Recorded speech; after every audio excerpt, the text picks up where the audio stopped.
Yes, people, welcome back to Let's Talk Premier League. We are here for Transfer Talk. Apologies for lateness. You can thank Formula One for that. But we are here ready to talk about all of the transfers. But what we're going to be discussing in today's show, Trippier to Manchester United, there's an update on that. So we'll be going through all of that as well. And you've got to United. I know it says Trippier update there, but it is actually Sancho. We've got a Bissouma update. Out for the Bissouma update. Sander Berge to Arsenal. We'll be discussing that one as well. As well. And obviously Laporte is leaving Manchester City. But it's transfer talk. But yeah, transfer talk. 3 p.m. or 3:30 on a Sunday afternoon. Here we go.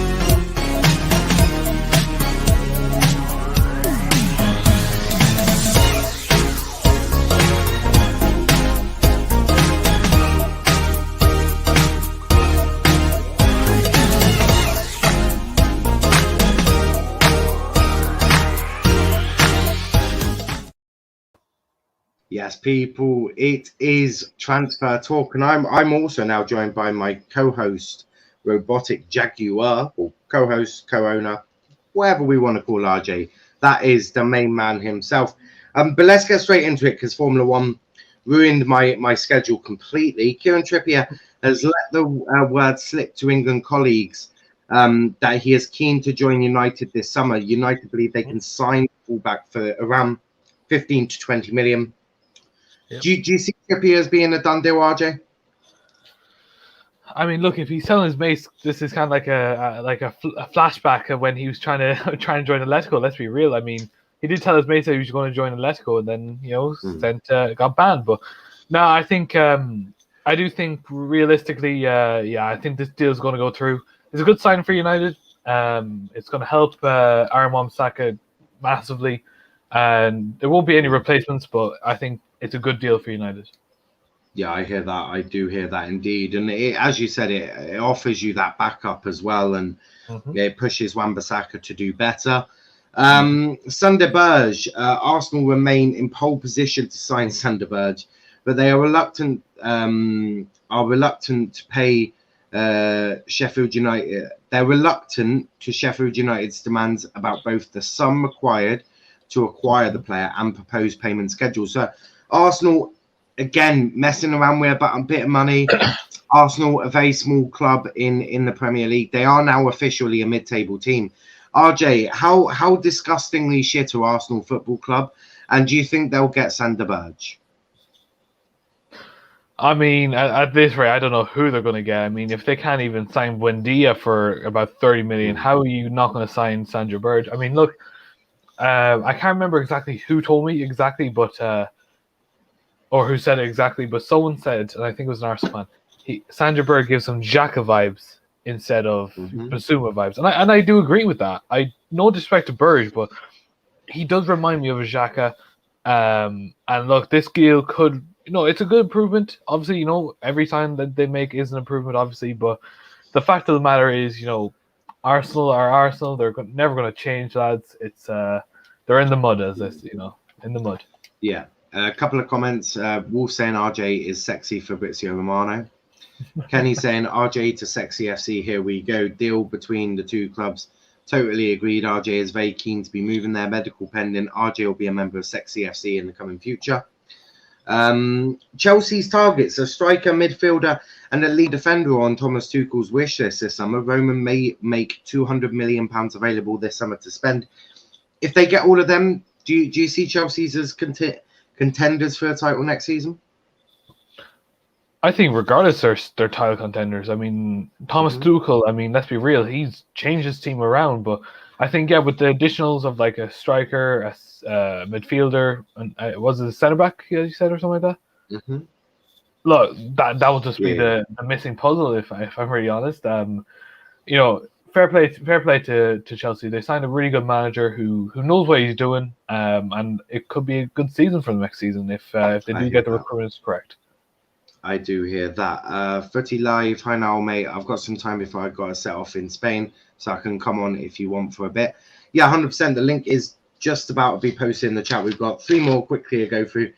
Link will go straight into the chat after that. But Laporte leaving, Barcelona are interested in buying Emerick Laporte to reinforce their defence. Manchester City are willing to negotiate the sale of Laporte with Sergio Roberto, a player who could be added to make the deal cheaper. Do you see Laporte leaving City? I think for his career, he has to. I think Pep Guardiola does not see any worth in him anymore. He thinks John Stones is a better player than him, which clearly is not true because he's the only left-footed centre back in that City squad.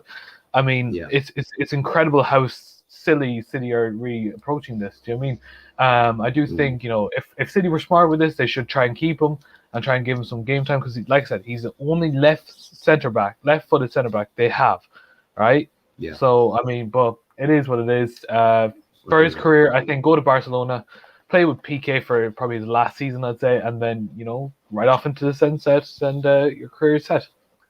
I hear that. Sancho update. Several of the most important players involved are increasingly confident. The deal could process very quickly. Dortmund want 90 to 95 million euros, around 80 to 85, sort of in that fee for pounds. Sancho edging closer, and that was said by MUTV's Liam Canning. So even MUTV, which is run by Manchester United, saying that the deal's edging closer. Do you see Sancho being done soon? And if so, do you see it before the Euros? I mean, to quote Mark Goldbridge, I'm part of the 90% group. I think this deal is nearly done. I can't wait to get it done. Yeah, I do think United need to get this deal done quick and easy so that we don't have any pressure, we don't have any problems. Just get it done, move on, and we got everything sorted. Perfect. And the last one, I spoke to Tom, who is the guy that I'm speaking regularly to now to sort of get a feel on some of these stories. Liverpool are not currently working on a deal for Bissouma yet. However, he is a target that Liverpool will hold talks with after the Euros. The agent has been contacted. Now, I asked about why it was after the Euros. That is because apparently Liverpool and Klopp want to have a look at some of the players that are playing in the Euros. So that is the update on Bissouma. Arsenal I think do want Bissouma, or they would like to try and get Bissouma. But obviously Liverpool, if you have to choose between a club that's dead and Liverpool Football Club, I'm picking Liverpool. I mean, if Wendia is picking Aston Villa over Arsenal, Bissouma will pick Liverpool over Arsenal. Arsenal are a shit club now. Officially, I have titled Arsenal as a shit club. They are a disgrace to football. They need to Control-Alt-Delete that club. They are finished out here. They really do need to leave for the sake of English football. I think we're sick of the embarrassment that Arsenal are doing. That's the way I'm seeing. I'm sick of Arsenal's embarrassing performance. They just embarrass me all the time. So I'm sick of Arsenal. But RJ, do you see Bissouma? Where do you see Bissouma going after the end of the Euros? I think if Liverpool truly want him, he'll go to Liverpool. If he really wants to stay, if he really wants to be a mid-average player, go to Arsenal, mate. Simple as that. There's no overlooking that. I do think, you know, it's probably best if he does go to Liverpool. If Liverpool want him, that's the question. So that's how I see it. We've got Kenny and we've got Lewis in the back as well, so they are here. Obviously, Kenny is now the one who is now helping run the Twitter account, doing a smashing job on that. Because as you can believe, when I'm trying to work on all the social medias I'm trying to control and streaming, it's completely madness. It is completely mad. RJ, apologies. I tried out because I'm on the computer, so.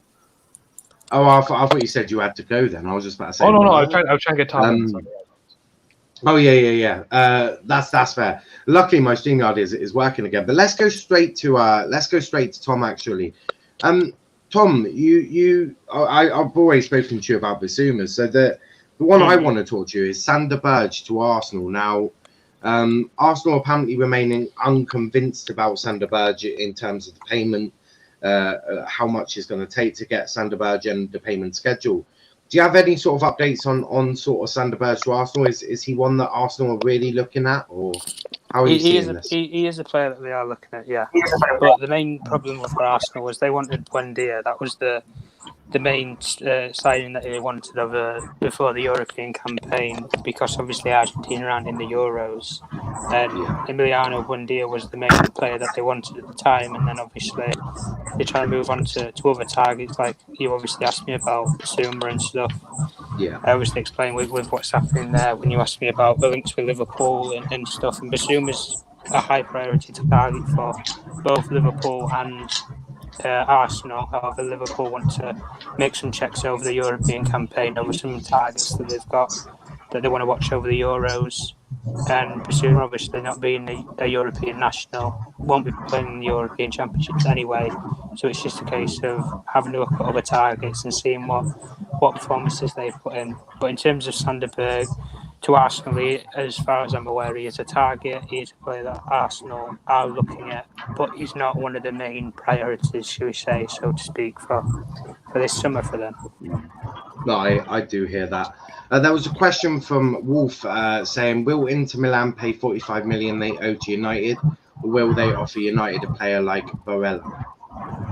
They won't offer any players to a club. They have to pay the £45 million out. It was a two horse instalment from Inter Milan, and this was obviously before the coronavirus, with the major financial hit that it had on football clubs. So Inter Milan would have been able to pay 45 million, no problems. But given the financial situation, it obviously throws a couple of tailspins in the way. But Inter Milan, if they don't pay the £45 million, then they'll get sent to the arbitration of sport, and then they'll have to pay an even bigger fine.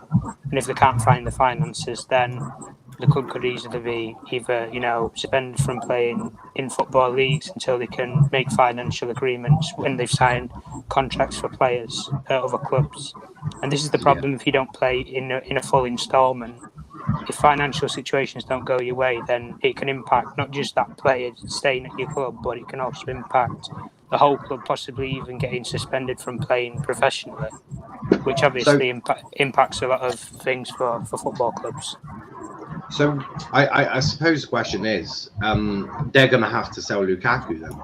That's they have to sell one. They have to sell one major player, and a lot of people are saying it's either Lukaku or Hakimi, and they are the two players. It's either Hakimi will go to PSG for a reported fee of around 70, 80 million euros, or they will have to sell somebody else, whether that's Lukaku, a Laporte, Martinez, somebody of that ilk or calibre will have to probably ship out just because of the finances. Yeah, I hear that.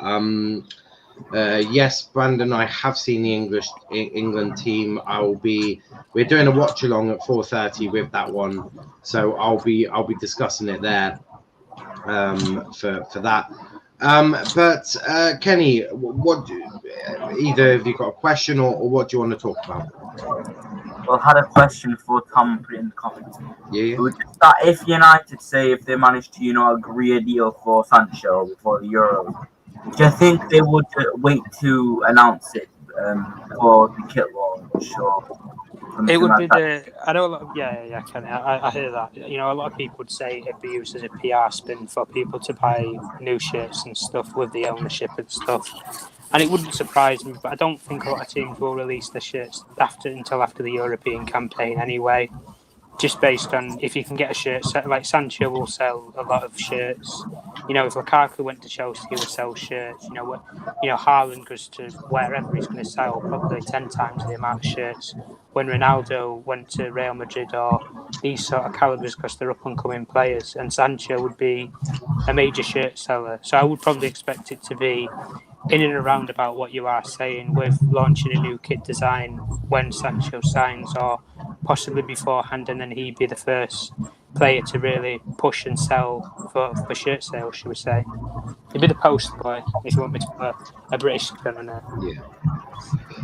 Yeah, I hear that. What about you, Reese? What do you want to talk about or ask? I think the one that's mainly talked about with us in Bissouma. Yeah. To be honest, I don't see us getting him. I've seen plenty of places that he's an Arsenal fan and he's guaranteed to get more game time at Arsenal. They'll probably have to pay more wages because that's an Arsenal sort of theme, and naturally we offer a lot less wages than a lot of other clubs. And in general, I just don't see us. We might go for him, but I just don't see us getting him if Arsenal or the other clubs come in. I hear that. Tom, any sort of news on that one? Obviously, I know I got the update on terms of Liverpool. Is there the update on the Arsenal end for that? Yeah. With obviously the Buendia deal being put up in arms, it's kind of give Arsenal the kick up the arse, should we say, where they've got to accelerate in some aspect and some capacity to get deals done. Because Aston Villa obviously came out of nowhere and just slotted in the right offer that Norwich City were looking for. And Buendia didn't exactly hesitate for the move. If Arsenal or Liverpool came in, as far as I'm aware, either or of the moves, he would probably hesitate to ask for an offer to be accepted in the region of what is obviously being reported around. But there's not been any concrete offer from either Liverpool or Arsenal, but both of them are making final checks and stuff, and either they will make an assessment and make an offer, or open talks. I know Arsenal have open talks with his agents. Liverpool are going to make contact with his agents if he's not already gone after the Euros, if they don't see fit, if they want to go for another target or not. But it's just a case of they've made contact. Arsenal have made contact with the agents. Liverpool haven't as of yet, but there's no official bid or talks with Brighton as of yet. I hear that. I do hear that. A question from Wolf. Everton, Tottenham, and Palace are yet to name their managers. Any news on that? Who are these clubs eyeing? Well, I suppose Tottenham would probably be a good place to start. I know that according to British media, they're looking at going back in for Ten Hag. Obviously, Pochettino looks like he's staying at PSG. Obviously, we all know that Conte has rejected Tottenham. Brendan Rodgers rejected Tottenham. So where are Tottenham sitting right now in terms of their sort of plans for their new manager? One minute. Tom's a journalist, so I was asking Tom on that one. Oh, right, fair enough. Anyway, mate. But no, in terms of Tottenham, obviously the main priority was they wanted to try and get Antonio Conte, and they wanted to use the sporting director to kind of sugarcoat and seal that deal, and it didn't exactly work out. Conte had a project in mind, Tottenham had a project in mind, and they didn't see fit and meet the same project, if you get the understanding behind that. But in terms of Tottenham are very much like Everton at the moment. They're looking at Nuno Espirito Santo. They're wondering if they can ponder and possibly get a move for somebody like him. Ten Hag, as far as I'm aware, is going to be staying at Ajax for at least the next season, just based on him signing the new deal with Ajax, and Edwin van der Sar and Marco Overmars are not prepared to let him go for any sort of price if you want to try and prize the manager out, especially over a European campaign with a lot of Dutch players. And you've already seen what happened with Wijnaldum with the Dutch national team. So if you want to try and go and get Erik Ten Hag from Ajax, by all means you can try and knock on the door, but you're not going to get an answer. I hear that. You said Everton. Obviously, Everton look at Nuno as well. Any other names being floated around Everton at the moment? There was some talk around with Tottenham about Leonardo Jardim. However, that's straight away been shut down with him going to a Saudi Arabian champions for at least a season. Let's just the best way I can put it is it's money that you couldn't really turn down as a manager or a player to go and manage for a Saudi Arabian club. It's money that you can't really turn down.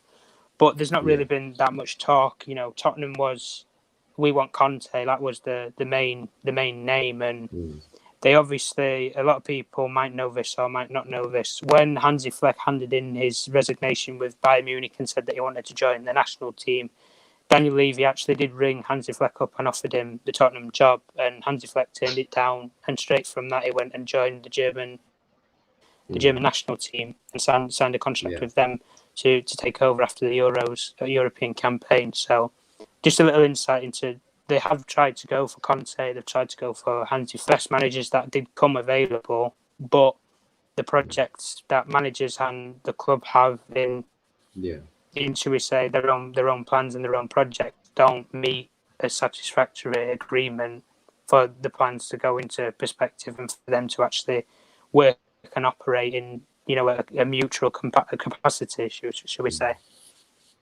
I hear that. Aaron, what did you want to talk about or ask one of the Yeah, I can't stay long because I'm being interviewed for another channel in a few minutes. So, just on the Tottenham stuff, really, because I think, look, Tottenham fans can say how Arsenal are looking rubbish at the minute with their Buendia situation, but Tottenham right now are in just as much mud as Arsenal because, you know, I mean, you look at the Conte stuff. Conte was apparently too ambitious for the board, according to comments, and you know, he's obviously, you know, walked away from that.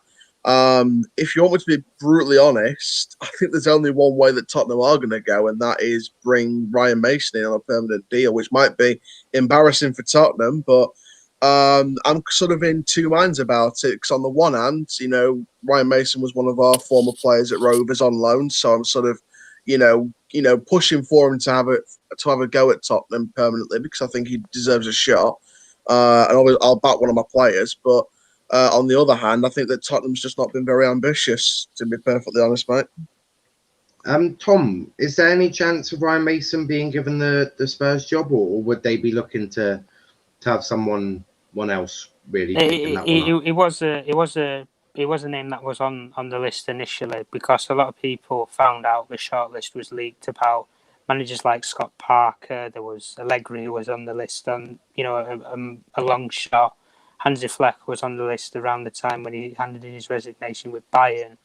And then you got all these top managers with the odds-on favourites to take the job, and then when they've suddenly rejected, it's gone, right, we're going to fourth choice, fifth choice, maybe even sixth choice. And Niall Mason was one of the names that was toward the bottom of the list if they couldn't get somebody like a Conte or somebody. But if they are going to offer Niall Mason a contract, I wouldn't probably expect it to be anything like a major long term. It'll probably be a 12 to 18 month deal. See what he can do. You know, he did an okay job toward the end of the season, and he has got, to say that he's quite a young and obscure manager, he has obviously got the respect and the backing from numerous players who are playing for him. They've not exactly thrown him under the bus just on his lack of experience or his age. And Harry Kane is probably the main centre point around it, because they wanted to bring in that elite manager to probably persuade Harry Kane that we're going in the right direction, we're being ambitious, and we want to win things. And with Niall Mason, you know, it's up to Tottenham fans. The jury's out if they want to believe that he can possibly build something, or if, you know, Harry Kane wants to be a part of a building project again, where he has been at Tottenham, and that has been Tottenham really for the last 5-6 years, has been a constant building project, but they can't get that final masterpiece to get over the line with winning a major trophy, because they had it with the Premier League when they lost out to Leicester City, and then they obviously had it with the Champions League final where they lost out to Liverpool. But it's just getting that final piece in the puzzle to then really kick on and push to challenge for major honours. I hear that. I do hear that. But yeah, I mean, Ryan Mason, I mean, it would be weird. It would be a weird one. I got frozen. A lot of people keep mentioning Potter as an idea. Is Potter even being considered by Spurs? Well, Brighton don't really want to let some of the players go and let the manager go at the same time. It would be give or get given. You know, it'd be they're either going to let Graham Potter go and then they're going to spend the summer looking for a new manager, or they're going to let players like Bissouma possibly Lampard to go and look at ideally getting replacements for either of them. But Graham Potter is one of the names that is listed on the team sheet, but he is behind Niall Mason in terms of if they were going to appoint somebody. Ryan Mason. Yeah, Ryan Mason. Yeah, Ryan. I'm no. I don't think he's called Niall Mason. No, it is Ryan Mason. I'm almost certain of that. But yeah, we're joined by Lewis. Lewis, what do you want to talk about, or have you got a question you want to ask, or? I want to ask Tom. Just there's more rumours going on about Villa and James Ward-Prowse. There's rumours going on that we put a 30 million bid in for him today, but that apparently Ward-Prowse has announced that he does want to leave. Are these true? The rumours around Aston Villa was they have had James Ward-Prowse on the radar for the last 12 months. They had Emiliano Buendia on the radar when Norwich got relegated the following season. And the main project was bring either one of them in. Southampton are very, very, very reluctant to lose the captain. Arsene Hooter already made that clear that I don't want to lose James Ward-Prowse at any price or any cost, really, unless the player desperately wants to bust the gut and move. And James Ward-Prowse hasn't exactly hesitated for a move away from Southampton, either to Villa or possibly even somewhere maybe even a little bit more upmarket, say an Everton or a Tottenham, a club like of that sort of ilk stature. But no, Aston Villa's main ambition as of right now is to get Emiliano Buendia signed up before. Well, it doesn't even have to be before the Euros, but if they can get it done before major competitions, then they can obviously integrate him in the club and he can spend summer working with the coaches at Aston Villa for getting ready for the Premier League season. Right, okay. I hear that. I do. There's plenty of sort of news stories. I mean, we don't need to really discuss Sancho. I mean, that man has been spoken about more times than I care to imagine over the last 4 weeks, and especially on this channel. I mean, to the viewers, we don't purposely pick out Sancho every single goddamn day. It's because Sancho is the biggest transfer of the summer. If Sancho goes United, he will most likely, unless a Chelsea or a City go get Kane or Haaland, Sancho is looking like he'll be one of the biggest transfers of the summer. That's why he's obviously getting spoken about a lot. But I wanted to.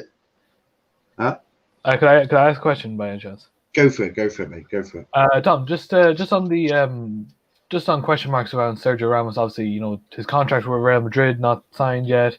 Rumors with City, obviously that was false and all that. What's the plan with Mr. Ramos, by any chance?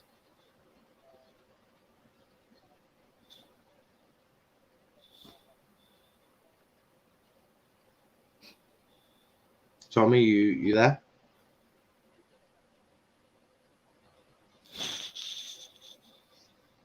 I can't hear Tom. Maybe we'll see if Tom was Tom has tipped out. What was the question, RJ? Oh no, just inquiring over Sergio Ramos, like just his contract in general. He's coming to Plymouth Argyle, mate. Did no one tell you? Jeez. I feel for you. I feel for you. You missed a lot of the information, but luckily Tom is here. So Tom, RJ was just asking about Sergio Ramos and if there's any sort of news on Ramos. Sergio Ramos going to where exactly? Just anywhere. United? Anywhere. Okay. No. Carlo Ancelotti wants to keep him at Real Madrid. He's made that pretty clear. He wants to try and convince Ramos and Varane to stay for at least another season and let him try and prove that he can build the club up again. And Sergio Ramos would probably be a more easier one to entice just because he's coming to the back end of his career. And trying to get him and fit him into where a lot of teams in Europe right now is a hard thing to do if you wanted to possibly move for a player of that calibre, just because of not necessarily the financial situation, but he's going to demand a wage, he's going to demand agent fees, for his agents and stuff. Real Madrid will want commissional payoffs to release him and stuff for obviously after the European campaign and stuff. So it's going to be a hard deal to do.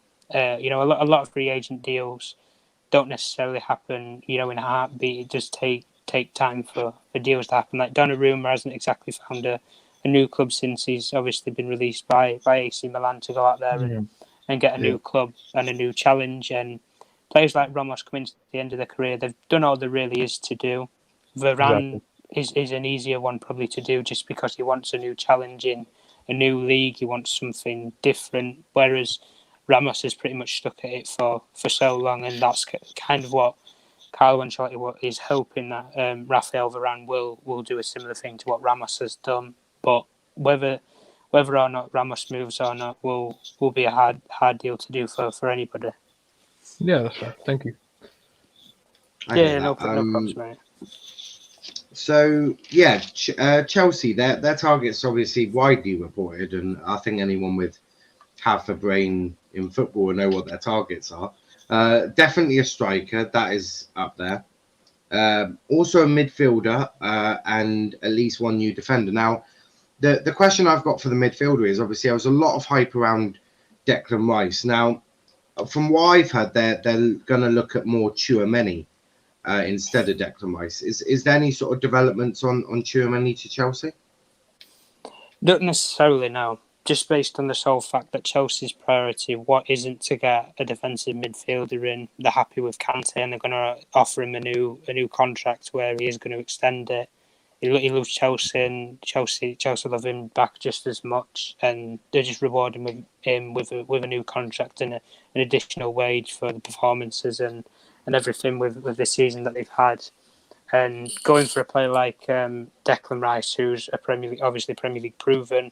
A lot of the Chelsea players, like such as Mason Mount, worked with him and was with him in the youth ranks and stuff. It kind of would follow suit into that aspect. But Chelsea's main priority has always been, from the output and from the start, is get a number 9 and get a world class striker. And none of this prospect stuff. Get a household name or somebody who's making a name for themselves currently right now. And all the names that have been tossed about, Lukaku, Kane, Haaland, all of these kind of players are currently in Chelsea's eye view right now. And Chelsea's main posture, should we say, is every player has a price tag, and we're prepared to pay that price tag to get whatever player we want, and we don't care how much the checkbook's going to have to be busted off to get them.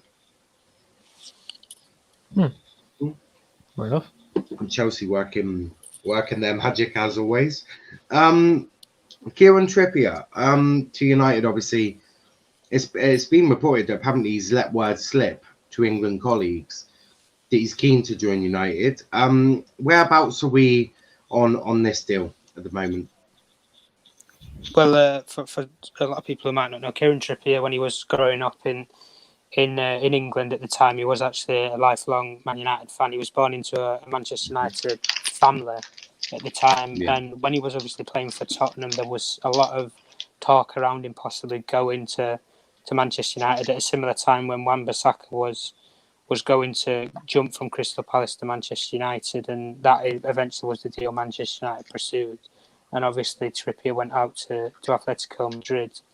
And Trippier is kind of in a similar prospect. He's won a major trophy, obviously won the La Liga. He's worked with two of the best managers that you could possibly want to work with, probably on the opposite side of the spectrum in Simeone and Mauricio Pochettino for their play styles and stuff. And he can play numerous positions, Trippier, and that's the reason why Manchester United mainly want him, is he can pursue as a competition for Aaron Wan-Bissaka at the right fullback position. He can play in a right wing-back system if they wanted to adapt to different formation or formation changes during games. He can also play at left-back, which a lot of people will recognise when England obviously played against Austria. He started in that left-back position. And so Manchester United, in terms of getting a deal for him done, it's very unrealistic to try and get any England transfer done before the Euros actually start, and there won't be any agents, there won't be any medical teams from any football clubs allowed into the training camp. That is it. The door is shut as soon as, like you said now last night when you were talking about Tuesday being the deadline to try and get any sort of player if you want to get them, and you want to get medical and all the embargo and the agreement done. Then you've got to get it done by Tuesday, and that's the mainstream deadline. And if nothing after that, then you're not signing any player until after the Euros from England. That is anyway. Yeah, and I mean, I suppose with that you can have the medical done, get the contract signed, but still maybe I don't know. Maybe there's some things they can do when the players, i.e., not needing the player too much. But Landsey with a question: do you have any news on West Ham and a striker? Obviously, they've been heavily linked with Tammy Abraham, haven't they? Mm-hmm. Yeah, Tammy Abraham is a main player that West Ham do want to bring in. West Ham would preferably want to bring him in on loan with an option to buy at the end of the season. They'd want a 12-month loan and then possibly an option to buy for a fee that's been talked about, roughly around 30, maybe 40 million pounds is what West Ham are looking at. And they would want to try and get a model of an ilk of a player like they had Sebastian Haller. It didn't really work out coming to a new league, obviously from the Bundesliga. Whereas Tammy Abraham's grown up in the Premier League, has grown up in the ranks, and David Moyes is a huge fan of Tammy Abraham. But I wouldn't expect any English players unless they're in the English national squad to be targeted by any club just based on Gareth Southgate's demands and appreciations towards clubs by stating that there will be no medical analysis or anything done on any English national players during the European campaign. I do hear that. I do. Dylan saying Ward-Prowse Buendia heading to Villa. Great moves from Villa. Not sure about Ward-Prowse Buendia, yes, but not sure on Ward-Prowse. Yeah, not Ward-Prowse. What positions are United's main targets? Well, I think I could even answer that one for you. Let me see if I've got them right. So, a right winger, a central defensive midfielder, and a centre back. And if they can, they want to bolster their right back options. Correct. I'm a fucking genius. That's just because Dylan, your club is so weak in some aspects of your team that you don't need a journalist to answer that question for you, buddy. You just need to ask anyone who's watched United for the past year. i.e., I've watched all of your games, and trust me, I'll put it this way: when I went onto Football Manager, the first three positions I strengthened at United were those three positions. Like they were I instantly got Sancho. I went and got Declan Rice, and then I picked up Botman. And then I had a bit of transfer kitty left over for January because I put Amad Diallo out on loan. And then I went and brought in Gabriel Martinelli as backup to Rashford on the left. So, yeah, that's your options. We definitely need a right back. AWB plays every game. Yeah, but they're what the fans think. What do the club actually go for? Well, I think the club are going for what the club are thinking what you need. And for the first time ever, your club is somewhat acting like a big club. And actually not getting dragged into, for example, when you went and got Sanchez, obviously United weren't really wanting Sanchez, but they saw City wanted Sanchez, so they went and took Sanchez, which was a ridiculous way of doing your transfer business, mind you. Like, I'm going to go get him because Man City want him. Well, hold up a minute. No, you do what you as a club need. So, from what I've read and from the discussions I've had with Tom and with just basically looking online and watching United, those are the positions that need strengthening. Those are positions you'll go for, and we'll really go from there. But yeah, Tom, I'm guessing I hit the nail right on the head with what I said. Yeah. The question is, are they? Obviously it's been reported that United are getting the 4 targets. Are they classing like the 4 transfers? Are they classing Tom Heaton as one of those 4 transfers? No, they're getting Tom. The only reason why they're getting Tom Heaton in is they're hesitating over which goalkeeper they want to choose in either Dean Henderson or David De Gea. then you've obviously got to find either one of them a new club. But Tom Heaton is happy to play second fiddle to whoever the keeper is. But he wouldn't be signing if he was going to be a third choice keeper because he sees it as that there's no point. So they brought in Tom Heaton, but he's not going to be one of the 4 transfers they go and get. He signed on a free, hasn't he? Main ones. He signed on a free, I think, didn't he? Yeah, he's signed for from Aston Villa. Yeah, on a free. You actually walked into a perfect sort of question that I've got now.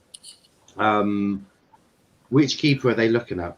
Which keeper are they I know it will be very hard to answer, but which keeper are they siding towards? Are they thinking more David De Gea, or are they thinking more Dean Henderson? I mean, there's been reports that they want to bugger both off and go get Jan Oblak. So, where do United stand on their goalkeeping situation? The way that they stand at the moment is they see David De Gea has done a lot for the club, and obviously with winning a lot of major trophies, he's pulled them. He's pulled the rabbit out of a hat many times to in a way save Manchester United. And Dean Henderson had a really good spell in the team when David De Gea went back to Spain for family problems, for family issues, obviously with his girlfriend having a kid and stuff, and then obviously coming back to England has led to fight for his place. And then you obviously had the Europa League in Berge, where the Europa League final didn't exactly pan out how it probably was expected for a lot of Manchester United fans. But in terms of the goalkeeper situation, Manchester United are looking, in terms of the goalkeeper situation, more long-term than, shall we say, short-term. So if you want me to put it into perspective, Dean Henderson would be more of a long-term option for the future. He recently signed a new contract with the club. David De Gea is on a mass amount of money, and trying to get a club for Dean Henderson would technically be hard if you wanted to sell him. But a lot of clubs would want to loan him and then possibly buy him. That's not how Manchester United want to go about it. If they're going to get rid of one of them, they want to sell straight away and pull the plug on either one of them. But as it stands right now, we're looking at more long-term goalkeeper at the club. Would there be any way of them thinking of loaning Dean Henderson Dean for a couple of years out? I'm just going to chuck the name out there. It's not who I think he will go to, but this sort of team, that sort of name, sort of a Dortmund or Napoli or even a Roma. Do you see them loaning him out to a fairly decent top side in Europe for a couple of years? Work with David for 2 years, and then David goes at the end of 2 years, and it gives them that time to assess Dean Henderson? Or are they just going, no, we need to make a decision now? We're either going to stick with De Gea and we're going to sell Henderson, or we're going to stick with Henderson and we're going to let go of De Gea. Where we is a loan option for Henderson anything that they're considering at the moment? A loan option at the end of last season when he came back up from his loan with Sheffield United. Manchester United was looking at possibly loaning him out to a European club. He had a really good, successful season with Sheffield United in the Premier League, so he proved that he can do it in the Premier League. But they wanted him to get a bit of European experience on the highest level in a competitive European league, something a bit different. Obviously, with him not having any European experience at all, he didn't play Europa League, Champions League, or anything at Sheffield United, whereas David De Gea has been doing it for numerous years now and playing at the highest level, and he was rated as one of the best, the best goalkeeper at a particular time in the world. And as far as it looks as of right now, it's Manchester United want to go all in to sell one of the two of them. They don't want anything to do with a loan deal. If anything comes in about a loan deal, they don't want anything to do with loaning out Dean Henderson. Or even if a club came in and said, we'll take David De Gea on loan, we'll pay all his wages, and then let's have an option to buy clause in there, that would not be any sort of a deal Manchester United are interested in doing at this current time. They don't want anything to do with any loan moves. They want straight, hard cash, bang on the table, no instalments, give us 30, 40 million pounds there on the table and you can have the player, is the sort of posture that Manchester United are looking at right now. looking at obviously you mentioned this. De Gea is the one that they're more De Gea's likely to look I'll at put it like moving. this: De Gea's an easy sell to a lot of European clubs, whereas Do Henderson's you know not. what? Do you know Just based what on the club fact he's sort not. of? Yeah. I've got a couple of names. Yeah, I know Yeah. Roma was sniffing about at a particular time. I think it was about 6 weeks ago. There was something about some links going to Roma when Jose Mourinho first initially stated that he was going to be taking over as the new manager there. There was a lot of talk of him possibly going back to Spain to. You know what? The club's just slipped my mind now. Who was it now? That was it, Valencia. There was a lot of talk about him going to Valencia. Valencia had a lot of goalkeeping issues at the time. They had a major injury crisis toward the defenders and the goalkeeper at the time. And they were looking at somebody who had a bit of experience to push them on in La Liga. And David De Gea would probably give you that experience. And obviously, with him being from Spain, it would kind of fit in with his family being from there, etc. So it would kind of fit into the part. But David De Gea is an easy sell to a lot of European clubs, more than Dean Henderson, just based on the fact that he's a European national. He's not stuck in one league his whole career. He was obviously at Atletico Madrid. Beforehand, he grew up in the ranks in the Spanish league. Yeah. He's been in World Cups, European campaigns and stuff. So he's got the European backing and experience that Dean Henderson doesn't currently have at the moment. I hear that. I do hear that. A couple of comments here. Box saying time to sack Southgate. That Mings again means his position untenable in my book. I hear that. Grant staying to be third goalkeeper. He's been offered a new deal. Joel Pereira and Romero released. I suppose that also links in with what David De Gea posted yesterday, which was he should have been treated better. I mean, that is not what Manchester United will be happy in saying on social media. So that you can definitely see that. I don't think United will want it to be as amicable as possible with David because of what he's done. But geez, it's not being easy for him. It's definitely not. David De Gea is still a great goalkeeper. That is true. But if United are thinking more long term, they have to think something, don't they? Definitely shouldn't go for All Black. We don't need to buy a new goalkeeper. We have two great goalkeepers. Heaton 3, Trippier 25, Varane 40, Sancho 90, Ings. Why are you saying Ings? Let me chuck that out. Take that 30 million away from Ings, then you're gonna go. That money will be spent on a DM. Trust me. You've just signed Edison Cavani to a brand new contract for a year. You've got Mason Greenwood that's going to be slowly drip fed the number 9 game time next season. Sancho's going to come in on the right with Diallo as his understudy. You're not going to go by Danny freaking Ings. I can assure you. I can assure you you're not getting Ings. Former Liverpool player. Footy Live, thanks for the updates from Erosion. No we don't need Ings. Ings as a natural centre forward backup to Cavani is a no-brainer in my opinion. What are you completely forgetting? You've got someone called Mason Greenwood who is a generational talent. You've even got Anthony Martial. No, you don't have Anthony Martial. He is not a centre forward, right? He is a left wing inside forward. That's facts. In fact, I sold him on Football Manager straight away. You're not getting Danny Ings. You definitely won't be going for fucking Ireland next year. Ollie has made it quite clear that he is not doing business with Mino Raiola. And the last time I checked, United weren't too keen on doing business with Raiola either. So let me put it as simple as terms as possible. Any other any player under the ownership of not Romano. Why the hell am I saying Romano? Mino Raiola, not happening. Loving the updates from Footy Live. Martial is our best. Oh my god. Martial, come on, 6 years has plateaued. You could say something like that. What's his obsession with buying a striker? Greenwood still 19. I'd like to see him at centre forward date. Well, okay. What are you going to do with Diallo then? So the question you've got is that I hear that, Where's Greenwood gonna get his game time? If you're gonna buy Sancho, I don't really see Sancho as going on the right wing. But Mason going above Sancho on the right wing. Then you're saying, oh, Greenwood will play understudy to Sancho, which means that God knows what you're gonna do with Amad Diallo.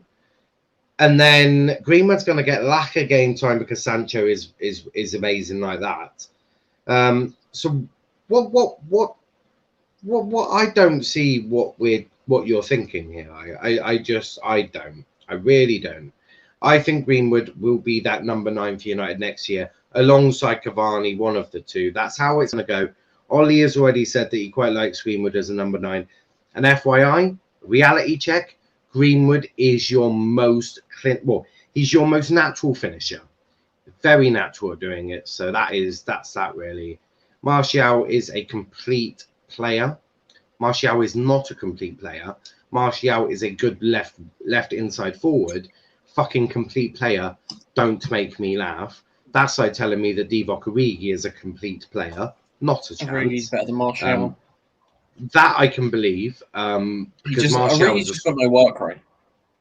He's got neither's talent. Martial, mate. Give a shit Neither's Martial. Neither is Martial. That is facts. I'd sell Martial, front three, Greenwood, Sancho, Cavani, backup Ings, Rashford. What? Okay, I can assure you, Ollie is not going to come in as a backup. That's so wrong. Right. He's one of the best number 9s in the country. Why would he go to United and be a backup? I'll come back to this comment. Tom is saying, got to set off from Spain now. Thanks for having me on now. And I look forward to more transfer streams with you and your viewers. 100%. We will be doing a closed stream where it's just me and Tom, but you can have your questions in the comments. You can ask me the questions privately. And then we're going to make sure we do that because Tom is brilliant. And we thoroughly enjoyed having Tom on the channel. Fed up with Martial, to be honest. 6 years frustrates me. He has no killer instinct, no aggression, no intensity. Bye everyone in the chat and enjoy the rest of your day. Big up to Tom for coming on. Much appreciated. But yeah, going back to this comment before I wrap up, because I've got an England stream at 4:30 and I still haven't had lunch. Just to put that into a bit of context for you. Yeah, on this one, no. Firstly, Ollie is not dropping Rashford to a backup. That I can assure you of. Rashford is your main left inside forward. Sancho will be your main right inside forward, with Cavani or Greenwood up top. Greenwood is good enough to play up top on his own. He just needs game time. The same with any young player. That's how you're going to do it. And I have a feeling you might want to probably sell Dan James over Martial. That's just my thoughts. Martial is 10 times better. Yeah, but Dylan, really, what you're doing is you're comparing shit with shit. That's all you're doing. Like Gary Neville's famous saying, it's like trying to get two mates to like have your wife or whatever he said. Yeah, you're basically you're picking which one is the better shit. But guess what? They're both shit. That's that really. Agree with Dylan. Martial levels above Origi. Again, you're just comparing shit. But we're gonna end it there because I've got 10 minutes to make a sandwich, eat the sandwich before we start. Gotta love this life. Yeah, mate, it's going to be brilliant. I look forward to it. But before we go, please leave a like on the video. Subscribe to the channel if you are new. Check out our socials at Let's Talk EPL on Twitter, which Kenny is in charge of now. Let's Talk EPL _ on Instagram. And Let's Talk Premier League on TikTok. But Kenny, where can they find you? You can find me at Pogba's Class. Now you can find me at Let's Talk EPL 2. And Kenny TV on YouTube.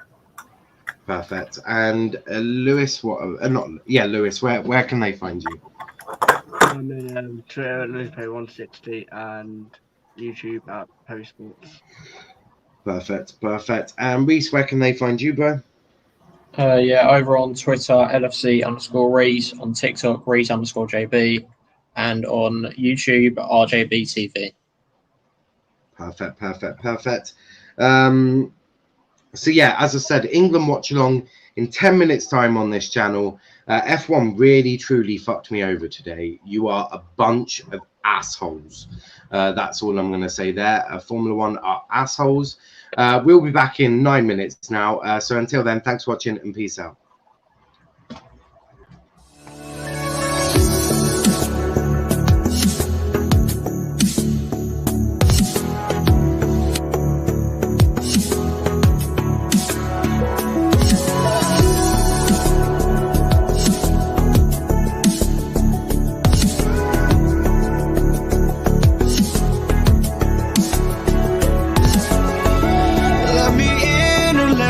go. Honestly, try honestly.